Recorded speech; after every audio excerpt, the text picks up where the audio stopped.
Hey guys, welcome back to Laws of the Game. This is episode 6. We're back in session.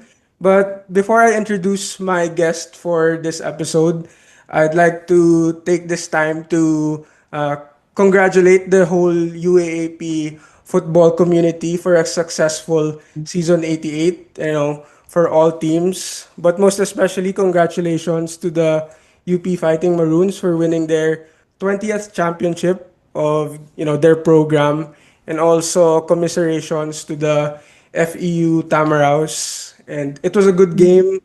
Nandun ako live and parang sobrang last minute ang comeback ng UP, and napakaganda ng laro between both teams. And today we have a member of the UAP community. He's Adamson's giant goalkeeper at the back.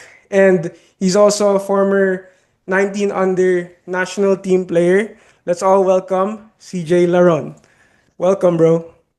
Hello guys. Good evening po. Okay, good evening, brother. So, before we talk to you even more, we're going to always play. We like to play blind ranking before we get to know more about our guest. So, your category today is, since you're a goalkeeper, you're going to blind rank best goalkeepers in the world currently. So, you rate them or rank them 1 to 5, pero hindi mo alam kung sino yung susunod na player. Okay. Okay. Alright. So, first goalkeeper, Gianluigi Donnarumma of Manchester City. I'm gonna rank him 5. 5. Yeah. Okay. Okay, next. David Raya ng Arsenal. Pwede ba umulit? 5 ulit. Kasi sobrang galing po ng bilis po ng reflexes. Okay. So, gusto mo mag-switch? Pwede tayo mag-switch. Pwede Isang pa bet naman lang. switch. Siguro Ryan na lang yung 5 tapos De Roma yung 4. Okay. Alright. Next. Raya fan, Arsenal fan. Ako din, bro. Arsenal fan pala. Okay, next. Matanda na siya pero one of the GOATs. Manuel Neuer. 3. 3. Oh, parang nagsasave ka ng 1 and 2 ah. Okay. Next. Real Madrid's Thibaut Courtois.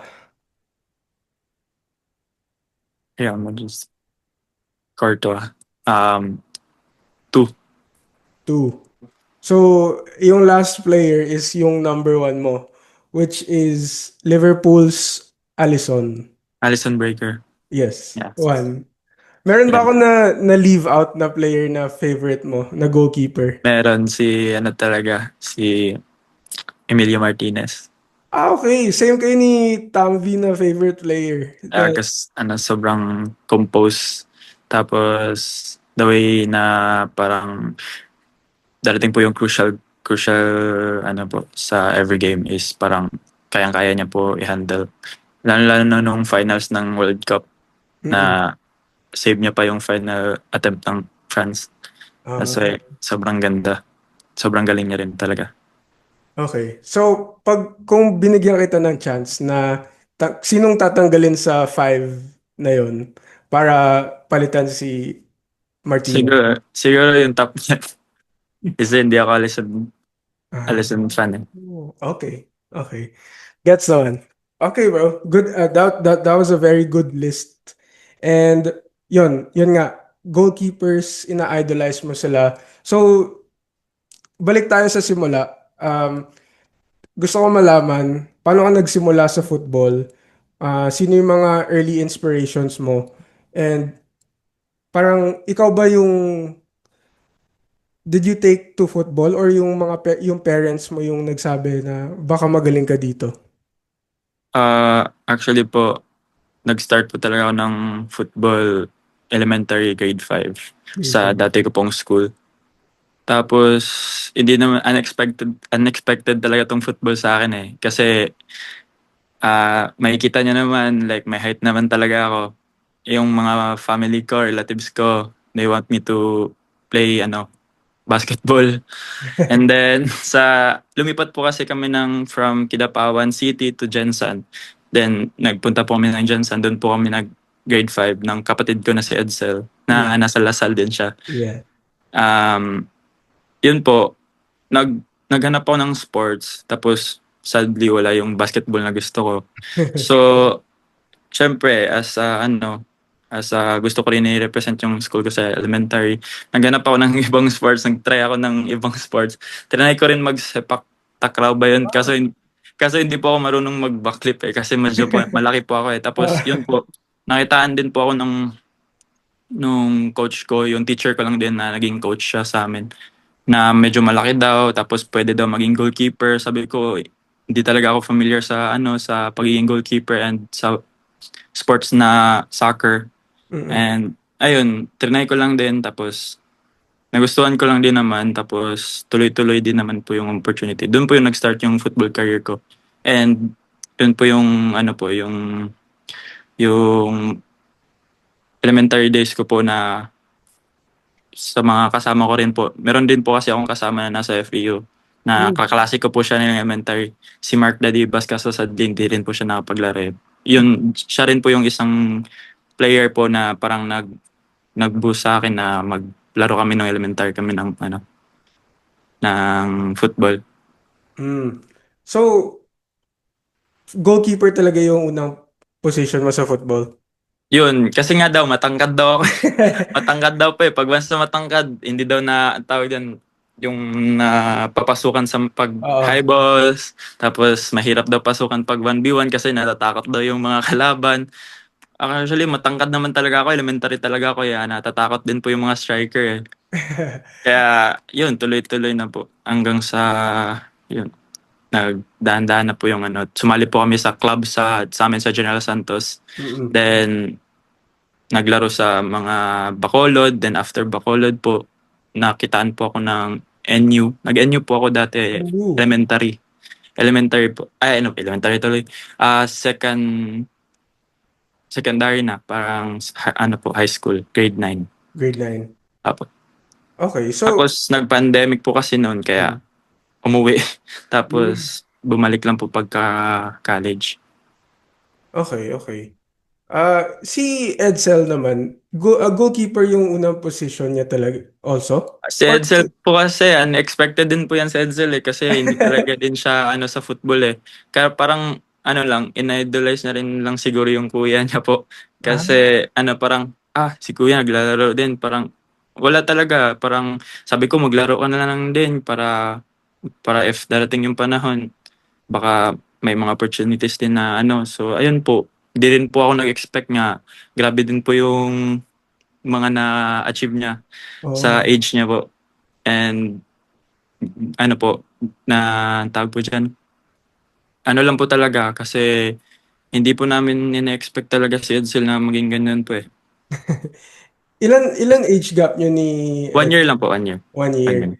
1 year. Okay, okay. So, teammates kayo nun, tapos parehas na goalkeeper? Teammates kami nun, tapos parehas na yung goalkeeper po. Okay. So, Kaso ah, parehas na po kami ng school din dati. okay. So, Pero, salit-salitan kayo? parang ganun po.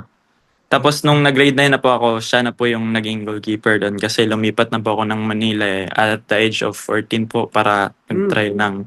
mag-try po na i-pursue po yung pangarap. Kasi mahirap po talaga ang buhay sa Mindanao kaya kailangan mo po mag-sacrifice kahit alam mong 14 years old ka pa. Mm. Sobrang hirap po nun malayo sa parents na 14 ka kasi kailangan nyo mo pa po ng nila ng presence po nila eh. Okay. Okay. Kasi para na lang, inisip ko na lang din po yung future. Kaya Mm-mm. ngayon, thankful naman po na lahat naman po ng sacrifices ko po. Daan-daan naman po na fulfill po. Yeah, bro. Mukhang so far, so good. So, Uh, but before that, matanong ko lang, naglaro ka ba ng palaro before? hindi po hanggang regionals lang po yung Jensan kasi po Hmm. natalo po kami ng Sra Amit po sa tawag po sa Socsar dyan. Sra Amit sa Coronadal City, yun po yung nag-represent. Pero nung time po nung nung palaro po yun, pumunta po kami sa Davao kasi po kinontak po kami ng ano, kaya po parang naka-experience po ako na makanood lang po ng palarong pambansa pero hindi po ako nakapaglaro. Okay. Okay. Hanggang regional meet lang po. Sige. Okay. Yung next question ko naman, CJ. Gusto ko lang malaman, ano yung pinaka um, tumatak sa'yo as a young goalkeeper nung nasa Mindanao ka pa noon? Yung tumatak lang po talaga siguro sa akin, ang pagiging ano ko lang po ang parang hindi lang po talaga mag-give up. Mm. Yun lang. Yun lang naman po yung ano, yung isang biggest asset sa isang ano, sa isang player na hindi po talaga susuko kahit ano pong pagsubok na ibigay sa'yo. Kasi diyan po talaga mabibuild yung ano mo yung sarili mo. Tapos halimbawa po nun, yun nga, yung pinakatumatak po talaga sa akin is pagiging never give up po. Kaya sa mga naging ano lang po, naging grateful lang din po ako na hindi po ako nag-give up sa lahat ng mga bagay na ano, or challenges na dumating po sa akin as a football player. Yeah. Yun. Okay. That's really nice, bro. So, yun, gusto ko na malaman um yung mga lessons mo nga tapos yung values mo na hard work tapos hindi tumitigil. Parang na-impart mo din yun sa brother mo. So, gusto ko lang malaman like how was your relationship growing up with your brother? Na kung baga same position nga kayo tapos lagi ba kayo nagtitraining nung mga bata pa kayo? Tapos, nag-aaway. Minsan baka nag-aaway kayo, ganun. So, kwentuhan mo naman kami about that, yung relationship. Okay. Nung Edsel and me po kasi ano po talaga kami. Ngayon po kasi talaga nung tumanda na po kami, gano'n na po kami, yung close na po kami. Pero nung bata po talaga kami, palagi po talaga kaming nag-aaway kasi bata pa po kami. Mm, Pero nung ano po, yung mga times po na nagte-training po kami, seryoso po talaga kami. Kasi meron po kaming mga gustong ma-aim Gusto po namin mm, maging proud yung mother namin and father po namin. mm. Kaya every time na pag nasa training, focus po talaga kami. Kahit kaming dalawa, nag-extra kami. Kaya yun po siguro yung isang way na parang naging strong po yung band naming magkakapatid kasi every time na like pag seryoso, seryoso, pag pag ano naman, pagkatuwaan, katuwaan talaga. Okay. So, we're going to get to yung mga games nyo this season Okay. with your brother. Pero, gusto ko lang malaman, sobrang interesting pala ng kwento mo about how you got to Manila. So, na-recruit ka to NU, NU po. grade 9. Tapos grade 9. Hanggang grade 10 lang po kasi Mm. nag-pandemic na po yun. Pagka 2019, tagka 2020, nagka-pandemic na po. Ata. Tama ba na may high school program pa yung NU nung pre-pandemic? Oo, Like, pre-pandemic. Kami po yung last. mm, Kami po yung last. May okay. college din po. Sobrang lakas po Oh, nung college na yun. Sila ano pa po ate yun. Sila Rico Andres po ba yun? Rico Andres, sila mm, Alimar Job, pero ano po yun, malakas pa po yun. okay. So, nakapaglaro ka ng UAP High School nung grade Ah, 9 10. and sadly po, hindi po kasi may mga seniors and Mm, mm, nag-ano pa po ako, adjust pa po ako kasi sobrang bata ko pa po kasi noon Kasi gusto ko lang talaga po mag-experience kung ano po yung UAAP and yeah. Manila.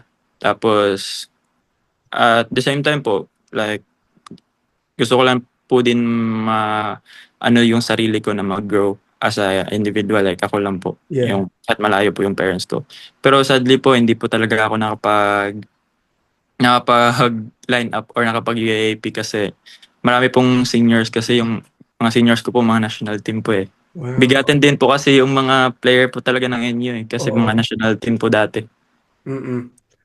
So, sana nga bumalik yung NU sa football kasi Yun nga po. para kompleto yung field sa seniors. Meron na po ata silang women's ngayon po Oo nga, padating na din eh. So, um, Yun, gusto ko actually malaman yung sinabi mo nga, yung pagka-adjust mo sa Manila as mga 14, 15 year 14, old. 15 years old. Kamusta naman yung transition mo? Yung parang na-culture shock ka ba pagdating mo sa Manila? Kasi yun nga, pumunta ka dito, wala yung parents mo, tapos new environment, Yeah, man. yun. Kamusta naman yung transition mo nun? Nung first talaga na pumunta po ako sa Manila, medyo baguhan po. Parang may times po na gusto ko na lang po umuwi kasi iba po talaga yung ano eh, yung may family, may kasama kang pamilya eh. Pero yun nga po, yung sinabi ko po kanina na never give up po kahit Yeah. na homesick ka na po. And yun nga po, inaano ko na lang. In-overcome ko na lang po lahat ng mga challenges po dun sa Manila. Kahit 14 pa po ako, 15 pa po ako.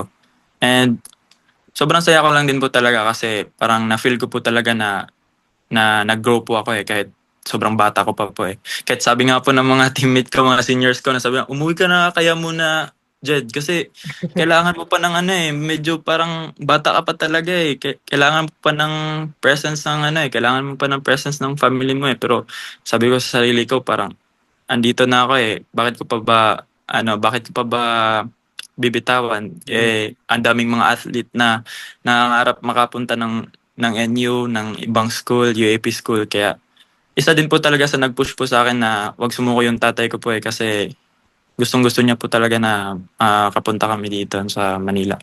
Mm. Pero yun po, sa sinabi niyo po na paano po ako nag-adjust, ano lang ko po, na matagal din po nakapag-adjust, nawalan nga po ako ng cellphone eh. Kasi di ko po alam na marami po palang snatcher dito eh. Kaya yun po, naging ano lang po ako na ang tawag po dyan sa Tagalog po, yung parang nagmamasid lang po ako kung ano Mm. po yung mga bagay na makakabuti and hindi makakabuti pag sa age na 14 sa Manila po. Yun po. Oo. Yun nga na parang pagdating mo sa Manila, parang napilitan kang mag-grow up ng mabilis, especially na mag-isa ka. And parang nakikita ko naman, it shows on your performances sa UAAP now. Parang sobrang kalmado ka lang, tapos baka, in my opinion, baka future captain ng Adamson. So, yon.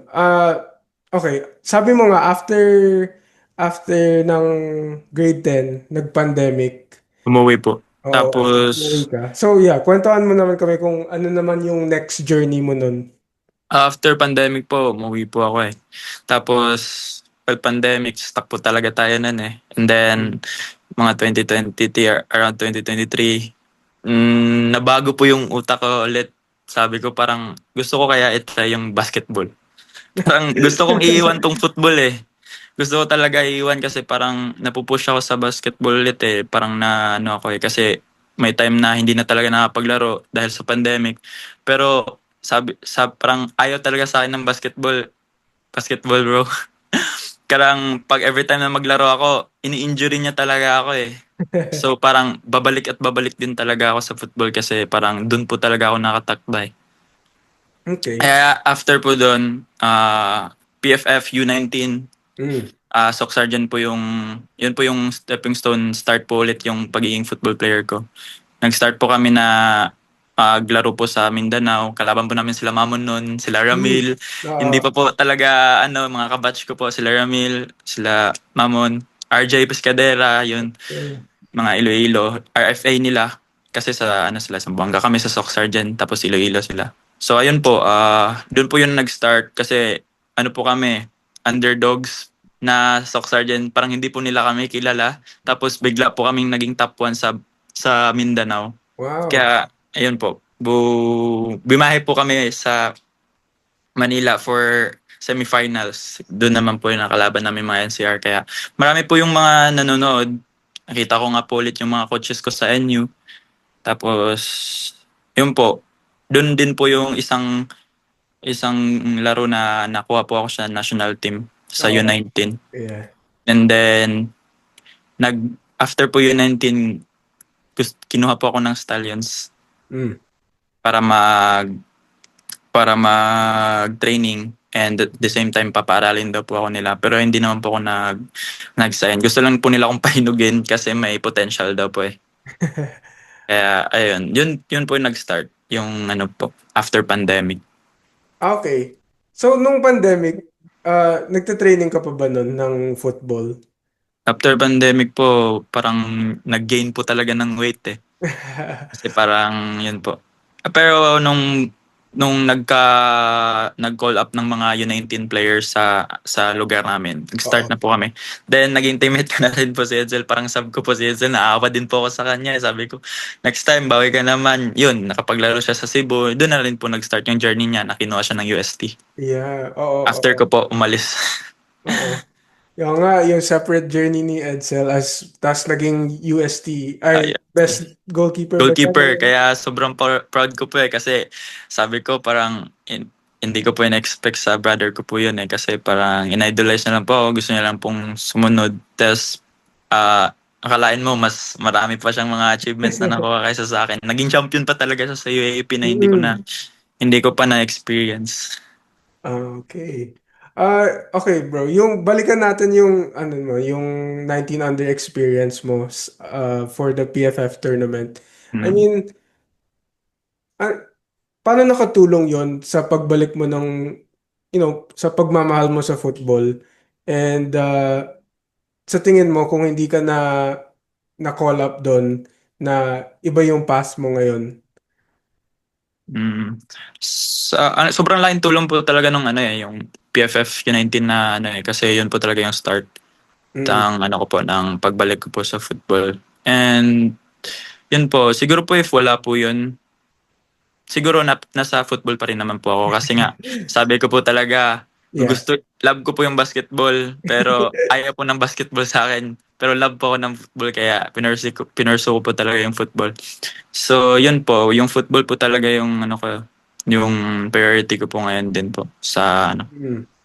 And kahit po naman wala ako sa PFF noon that time, may mga possible naman po siguro talaga na Yeah, may kukuha po talaga sa akin. for sure. Confirm ko lang kasi hindi ko din alam yung anong official height mo?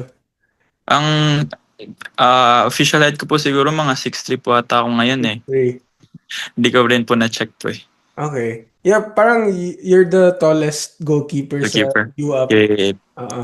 dami rin po sila jet trick pero ewan ko medyo matangkad po ata. Oo. Oo. Okay. Bro, so because of your performances yan nga, sa PFF tournament, tapos parang naka-recruit ka sa Stallions, kwentuhan mo kami how you got in the 19 under national team. Parang nakita ko sa mga pictures na yung mga teammates mo, sina Dove, Opo. sino pa, yung mga ganong UAP Ano, players. So, kwentuhan mo kami how that happened. yun nga po, nangyari po yun sa PFF kasi may mga coaches po na nag-i-scout for Mm. national team. Yun nga po, kinuha din po sana ako nung una po talaga na AFC po ata yun. Sa Asia lang. Hindi po yung AFC qualifiers. Kaso nga po, wala pa akong passport eh. Indonesia po kasi yun. Yung nakapaglaro po ako is AFC qualifiers sa Oman. Oh, man. And yun po. So, sobrang bigatin din po kasi ng mga kasama ko po doon eh. Kaya medyo hindi po talaga ako naka-experience na makapaglaro sa national team po. Pero nasa lineup lang naman po, sub lang. So, kasama mo sina Inigo Castro ba? Inigo Castro and Lance Bencio. Bencho. Yes, Oh, Lance yeah. Bencio. Wow. Pero Classic. sobrang sobrang ano lang din po. Sobrang grateful lang din po na maka-represent sa Pilipinas. Sobrang sarap po sa feeling talaga kasi maka-experience ng ganun as an athlete Mm. na alam mo pong pinaghirapan mo po yung na makapunta po sa ganong stage. Kaya kahit wala naman po akong playing time, sobrang saya ko naman po na mag-support sa ano ko kasi nakikita ko naman po na baka hindi ko pa po talaga time that time. Yeah. I mean, kahit hindi ka nakapaglaro, at least nakakuha ka ng experience, tapos international level coaching and then training. So parang nakikita naman yung kahit yun nga sina Inigo, sina Lance As Bencio, bench siya. best goalkeepers in the UAAP. Or let's see kung anong gagawin ni Inigo in the Nigo. future. Yeah, so But sa age namin, sila po talaga that oo. time. Oo. Okay. So after your national team experience naman, bro. Yon. Um Kwentuhan mo naman kami now kung paano ka na-recruit sa Adamson. Adamson. Okay. Tapos, meron bang, may ibang nagre-recruit ba sa'yo? Kung pwede mong ma-share, ganun. Ah, yung type po na nasa Stallions po ako, grateful po talaga ako sa experience sa Stallions kasi pro na po yan eh. Marami ka po talaga matutunan. Pero na-realize ko lang din po talaga kasi na masyado pa rin po talaga akong bata para mag-play sa pro. And also mahirap din po na makapaglaro kasi nga mga kasama mo po sa goalkeeper is mga foreign and Pilipino din po na nakapagtapos na po sa UAP and grabe din po yung experience. Sabi ko, parang hindi pa ata ako nababagay dito eh. Sabi ko na parang kailangan ko po atang pumunta sa UAP which is UAP kasi alam ko pong mas showcase ko po yung talent ko, mas makakuha po ako ng playing time, experience din po. And mababalik ko rin po yung confident ko para maglaro. And yun nga po, kinausap ko po yung coach po sa Stallions and hindi naman po talaga ako nag-sign kasi nga may sulat dati, may rules dati na pag Yeah. once you sign in pro, hindi ka na makakabalik sa UAP. So, yun po. Pero grateful pa din po ako sa experience nun kasi doon po ako mas nag-grow din po ako doon eh, ibang level po. Kaya, yun, naghanap po ako mismo po yung naghanap, nag-try out po ako. Okay. And gustong-gusto po talaga ako kunin ng UST eh. Oh, okay. Pero nung time po kasi na nakaalis po ako sa Stallions is second sem. So hindi po sila tumatanggap ng second sem. Mm, Sadly. Inisip ko na lang din po na kasi nandun po yung kapatid ko eh. Kasi oo. pag nag-college siya tapos inantay ko pa na yung UST pero lumipat din pala. Pero yun nga po parang it happens for a reason nga. Baka Yes. papuntahin talaga ako sa Adamson. Inisip ko na lang din po na baka ako rin po yung isang tao na makakatulong sa pag-develop ng football din sa Adamson. Oo. Kaya yun, kinakontak ko rin ay nakontak ko rin po si Coach Dalton. Just hindi po siya nagdalawang isip na papuntahin ako kasi parang nakita niya po na may experience naman daw po ako and naglalaro din po ako sa pro. So ayun, naging grateful po ako na kinuha po ako ni Coach Dalton. So yun po yun. Doon po nag-start yung journey ko sa UAP and pagiging Adamson yan po. Kinuha na po ako. So, confirm ko lang, is this your second playing year? Kaka-finish mo ng second or Second po. Second. second? Okay. Okay. Kamusta naman yung pag-transition mo papuntang Adamson na Yun. um, college, college ka na and then may different responsibilities aside from football. So, yun. Ayun. Yun nga po. Sobrang saya lang din kasi I'm used to it na eh sa school na na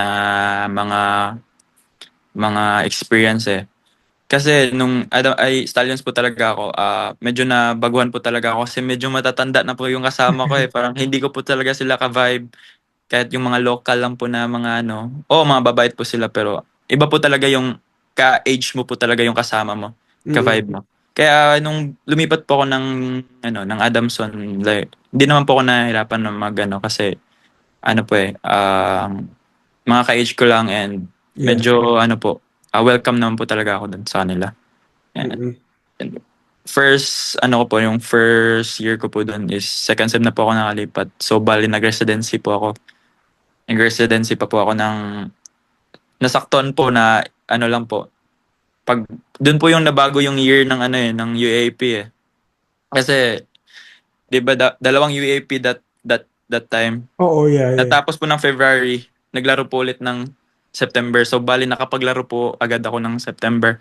Kaso hindi po talaga natin na-expect yung mga mangyayari kasi bago po mag-season na-injury po ako nun eh. Hmm, Kaya okay. kaya medyo nawala po ako sa first round. And konti lang po yung laro ko nung rookie season ko.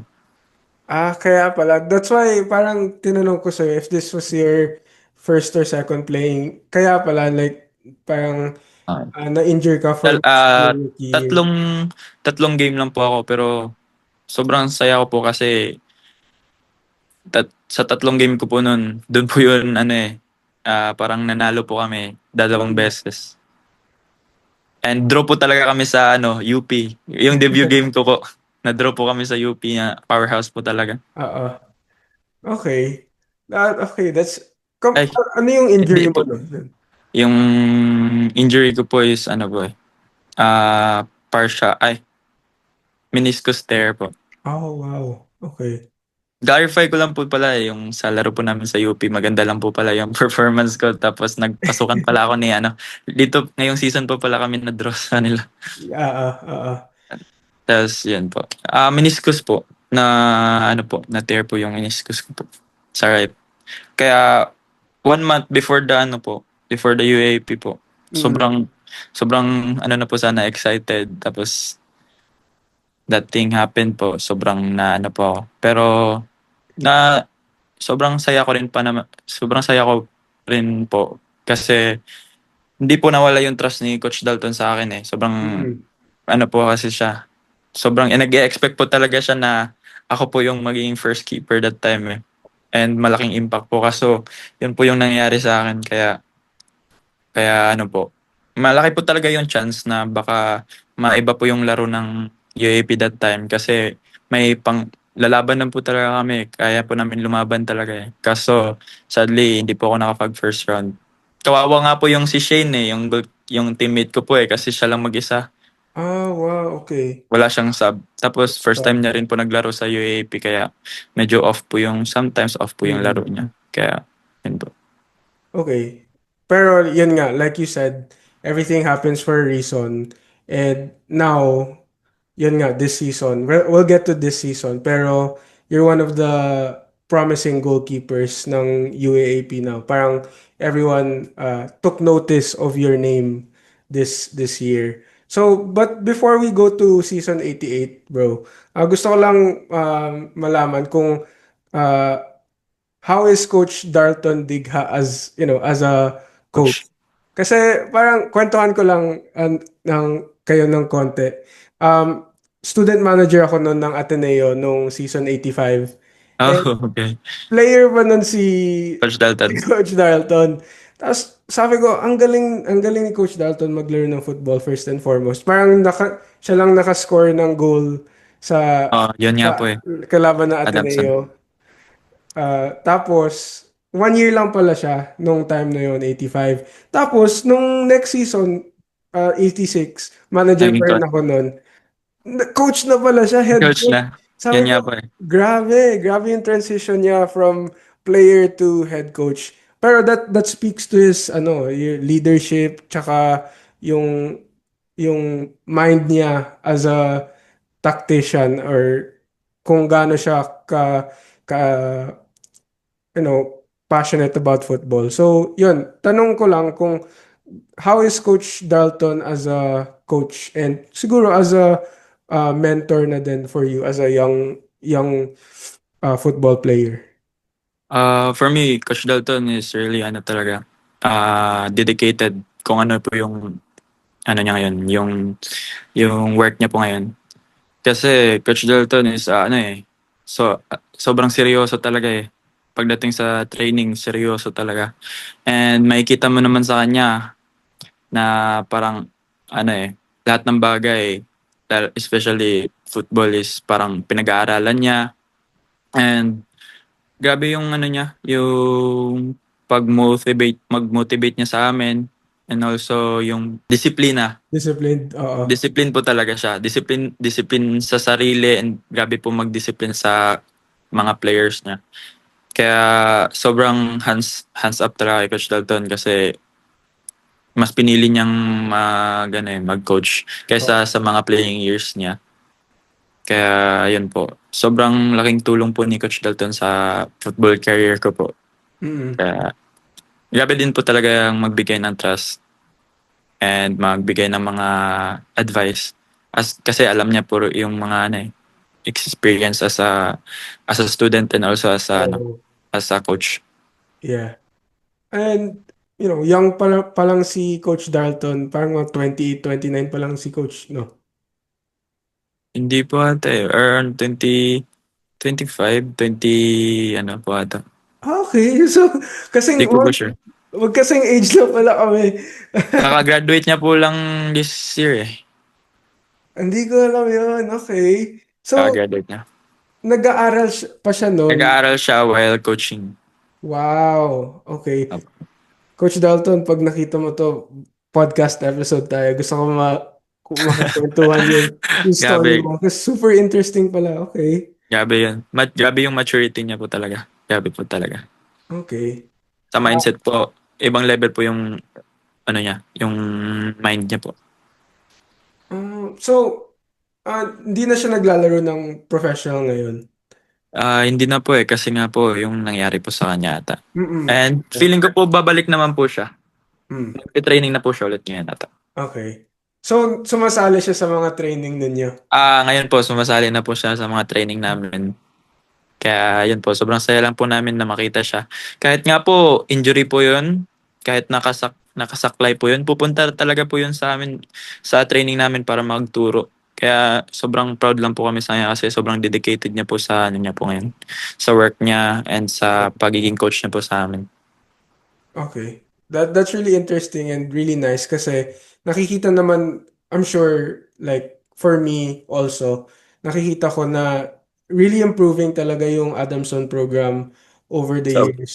yes po. And with you, with ilan years pa, parang magiging competitive talaga yung Adamson in the coming years with you and Coach Dalton, and then siguro yung high school program niyo din Kaya po. potential din, so may pipeline na ulit yung Adamson sa mga players. So Yes. kwentuhan mo naman ako about your pinaka favorite Coach Dalton story or baka funniest Coach Dalton story. Coach Dalton story. Wala, wala masyado pero kasi wala. Ang maano ko lang talaga kasi about kay Coach Dalton is a serious guy, ano po talaga. Okay po. Okay. And minsan lang po talaga siya funny sa atin. Siguro po pag ano lang siguro, yung mga pag nagano team building, doon lang po siya masaya. Pero pagdating po sa pinapatay niya po kami. Ah, Gusto niya po ata kasi yung katawan namin maging katawan niya po eh. Ay, yung katawan niya maging katawan po namin. Grabe po. grabe nga maglaro. Ganun po siya ka-disiplinado sa amin. Oh, grabe talaga maglaro doon nun si Coach Dalton ng Adamson. Parang ah, walang center back na makakapag-defend sa kanya kasi Ayan yun po. parang malaki tapos mabilis also. Sobrang laki, mabilis, sobrang ganun. Yeah. So Coach Dalton, we can't wait to see you play again in the future. So, okay, bro. Moving on naman to season 88 now. Um, First and foremost, tell me about your experience as wala, uh, tapos na yung injury mo, tapos fully playing ka na. So, how good does it feel na nakalaro ka ulit or, healthy ka na ulit pagdating mo sa second year mo in Adamson? Ah, Yun nga po. 'Di ba po galing po ako sa injury first rookie season ko po. Kaso may nangyari po kasi ulit. First round po talaga rin ng season 88 is hindi rin po ako napaglaro. Okay, okay. Kasi po nung nag-quad meet po kami against UP na na overextend po yung ano ko po eh. Na hyperextend po yung legs. Ay, yung ano ko po, Nico po pala. Me. And sadly po na-stuck na ulit naman po ako after that season, 1 month before the season. Kaya yun, sinabi ko po kay Coach Dalton na ang sabi po ni Coach Dalton baka hindi na daw po ako maglaro kasi parang iba po talaga yung impact eh. Grabe po talaga yung nangyari sa tuhod ko po eh. Pero hindi naman po ako nakarinig ng pop or anything. Yun nga Mm. po yun. Thankful din po ako sa kay God kasi parang hindi niya po ako pinabayaan kasi akala ko po talaga guho na po yung ano ko po eh. Yung season 88 ko po eh. Pero yun nga po, sa mga MRA, wala naman po daw. Mm. And yun, second round na talaga ako. Tapos yung first game ko pa po nung second round is Ateneo kaya sobrang nagulat po ako eh. Kaya medyo parang natambakan po ata kami pero after po nun parang sobrang nabalik na nun naman po yung confident ko kaya sunod-sunod na po yung mga laro ko. Lahat po ng second round para sa akin na po ata yung lahat ng Yeah. laro. Kasi, Yung yeah. sabi niyo po eh, sakala niyo po healthy na po ako nung second round pero yun po yung nangyari po sa akin before the season 88 po na injury na naman po. Mm. Yun nga eh, kasi sa kala ko, yun, healthy ka na. Kasi ang gagaling ng mga performances mo sa second round. So kala ko, parang naisip ko, yun, naglalaro ka pa since first round. So may nangyari pala before 1 month before the Oh, season. 1 month before the season. Possible nga po talaga na hindi na po ako paglaro ni Coach Dalton eh kasi sabi niya parang ang labo na ganun. Pero sabi ko, Coach, magtiwala ka po sa akin. Kakayanin ko po to. Sabi niya, ayun, like hindi ka naman po siguro na nabigay po yung first round pero binigay ko naman po yung best ko sa second round. Kaya thankful pa din po ako sa trust ni Coach Dalton talaga sa akin. Oo. So, yung mga Coach Dalton tsaka staff, 1 month before the season next year, dapat, ano na, Relax. so Relax relax na. na si CJ bago Diba? mag-season. Yan nga po eh. Pero yan nga po, mas ano ko po, mas inano ko pa po yung sarili ko ngayon na mas mag-push pa sa healthy na talaga na katawan po kasi importante po talaga mag-strength and conditioning talaga eh, Mm-mm. para mas malalakas pa po. And Okay. ingat lang po talaga kasi parang ewan ko baka may something na talaga eh. Dalawang season na talaga before the season hindi po talaga ako pinapa first round eh. Mm-mm. Okay. Yun nga po yung season 88 po namin. Sobrang sayang din po eh. 10 points na po kami. Oh, yeah. Kaya-kaya po talaga eh. Like sobrang happy lang po talaga na from zero talaga sila dati. Pero ngayon hindi na Adamson lang ang tawag sa amin eh. Adamson lang naman yan. Pero ngayon parang nagre-ready na talaga na hindi na basta-basta din yung Adamson. Nakikipag na rin sila, nakikipagsabayan. Kaya masaya kami na parang hindi na nilulockdown ng yung Adamson. Mm-mm. Yun nga, moving forward na to your performances, especially nung second round na nakakuha kayo ng mga wins. Tsaka, yun nga, yung last game nyo of the the season, nakapag-draw kayo with eventual UP. champions UP. So, ano naman yung parang experiences mo nun na, yun nga, parang sobrang, we can say na inform yung Adamson nung second round. Tsaka looking forward to next season and successive seasons na din. Paano nyo mabibuild on yung performances nyo sa second round season 88 to forward? For me po, kasi parang nakabuild na po talaga kami ng chemistry po sa second round eh.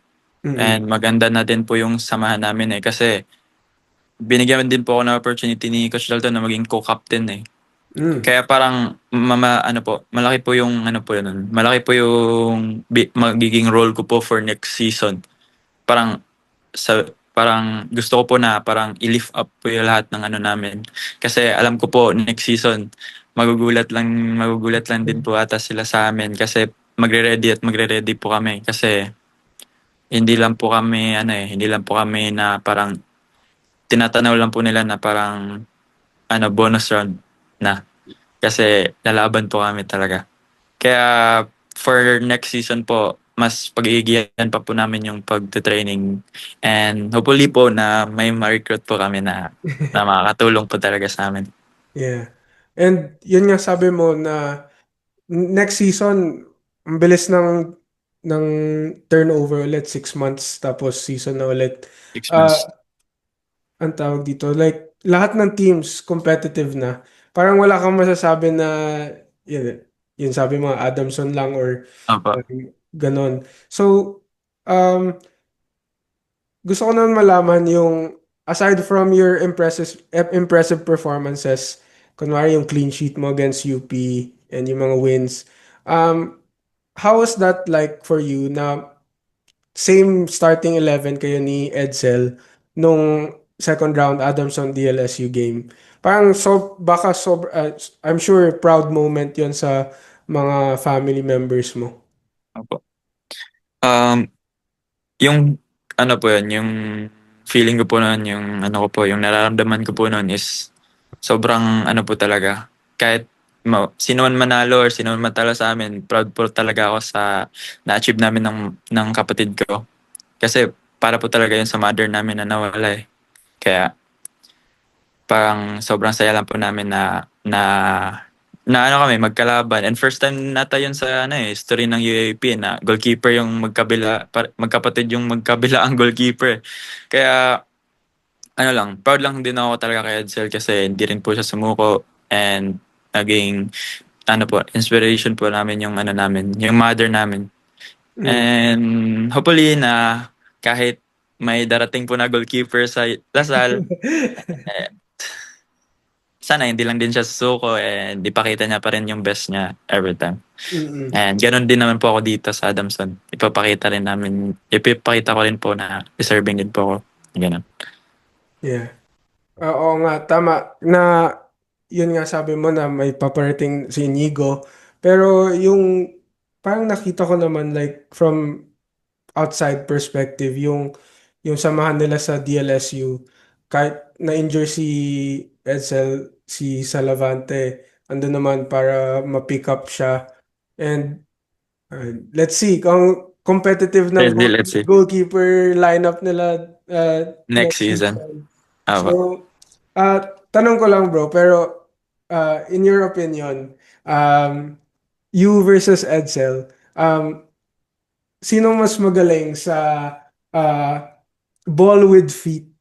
So, sweeper keeper, sino mas magaling? Good. Sa tingin ko po, hindi naman po sa pagmamayabang, pero feeling ko po talaga ako po yung sa sweeper keeper. Sweeper keeper. Opo.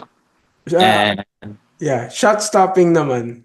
shot stopping, parang same eh. Same eh. Magkapatid kasi eh. Okay, okay, Parang okay. same. Pero si Edsel kasi talaga, nakikita ko lang talaga sa kanya is, ang wala sa akin is ano eh, ang pagiging ano niya rin. Ang pagiging ano niya sa, dedicated niya talaga sa ano din po. Kasi ano din po siya, nag-work hard din po talaga siya. And yun po, siguro po, ang isa po talaga na wala, ay, na andyan si Edsel na wala ako is injury. Mabilis po talaga ako ma-injury eh. Yun po yung kahinaan ko po eh. Okay, Yan okay. po. Well, we're all, Pero, yeah, we're all hoping na behind na yun sa'yo tapos healthy yan. next mga Healthy na next season. seasons. Ako Yeah. po. Okay. Okay. Yung patapos na tayo sa podcast and gusto ko lang malaman like since I mean malayo pa yung playing years mo sa Adamson, at least 2 years pa. Pero ano yung ultimate goal mo sa pagiging football player mo, or kung gusto mong gamitin yung uh, eventual college degree mo for work. So, ano naman yung goals mo as a CJ Lauron?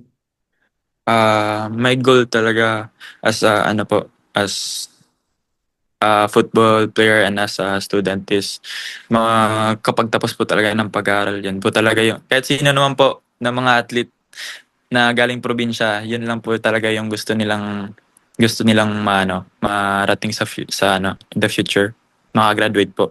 Pero after po nung graduate siguro, I'll try to ano po, mag-professional if ever na meron pong opportunity na na darating. Maybe 1 year, try lang.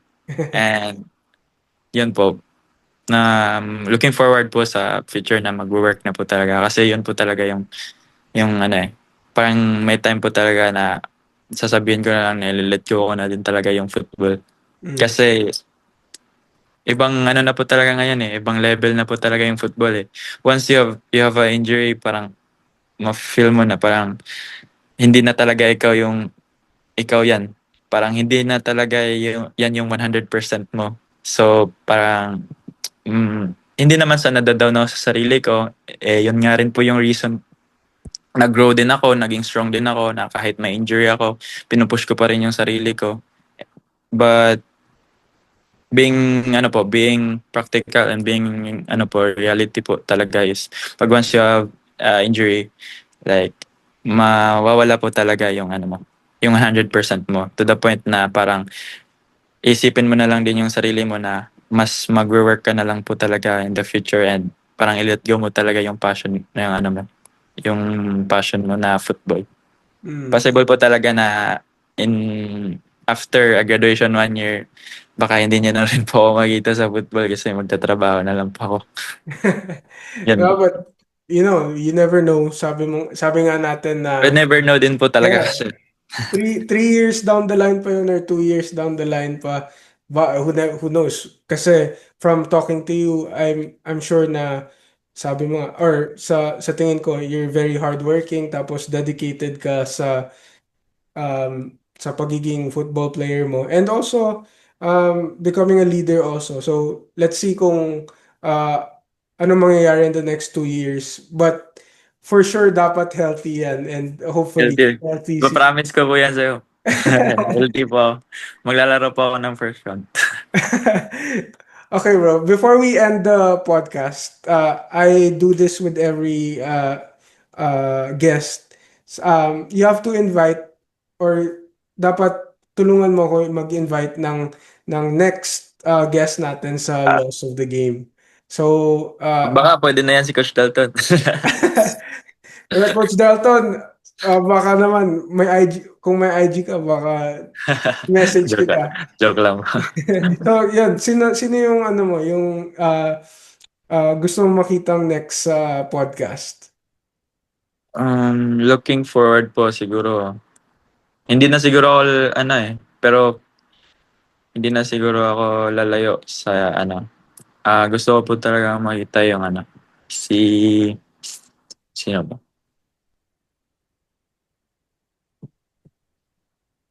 Baka si na lang po, si Mark Alipoot po kasi iba din po yung Hmm. niya. Inspiring din po yung naging UAP at saka niya. Tsaka naging experience na rin po sa pag-aaral and football dito sa UAP.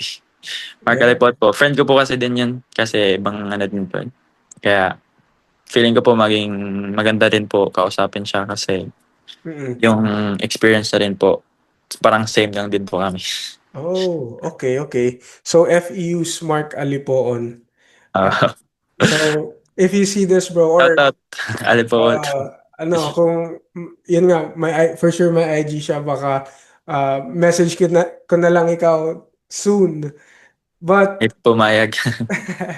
okay, but that's everything that thank you again so much CJ Thank for you taking po. the Thank you so time much. for talking with us and yeah guys, this has been Loss of the Game episode 6 and see you in the next one. Bye. Bye guys.